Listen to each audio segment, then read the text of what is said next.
জয় তারা জয় বাম।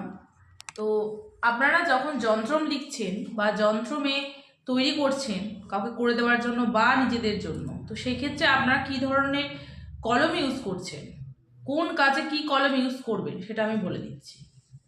প্রথমেই বলি শুভ কাজের জন্য। শুভ কাজের জন্য সোনা বা রূপোর কলম ইউজ করবেন। সর্বকাজে যদি সিদ্ধিলাভ করতে পারেন, সিদ্ধিলাভ করতে চান, তো সেই ক্ষেত্রে আপনারা চামেলির কলম ইউজ করুন। স্তম্ভন কার্যের জন্য আপনারা বট গাছের কাঠের কলম ইউজ করবেন। বশীকরণের জন্য কুশের কলম প্রয়োগ করবেন। আকর্ষণের জন্য চামেলি বা জামরুলের ডালের কলম ইউজ করবেন। ভূত পেট ইত্যাদির জন্য পিপেলের ডালের কলম ইউজ করবেন। শত্রুনাশ বা মারণাদির জন্য লোহার বা হাড়ের বা নিম ডালের কলম ইউজ করবেন। তো প্রত্যেকটা কাজের ক্ষেত্রে কিন্তু আলাদা আলাদা কলম রয়েছে, তো সেই কলম ওয়াইজ কিন্তু আপনারা যন্ত্র তৈরি করুন, দেখবেন নিশ্চয়ই উপকার পাবেন। জয় মা তারা।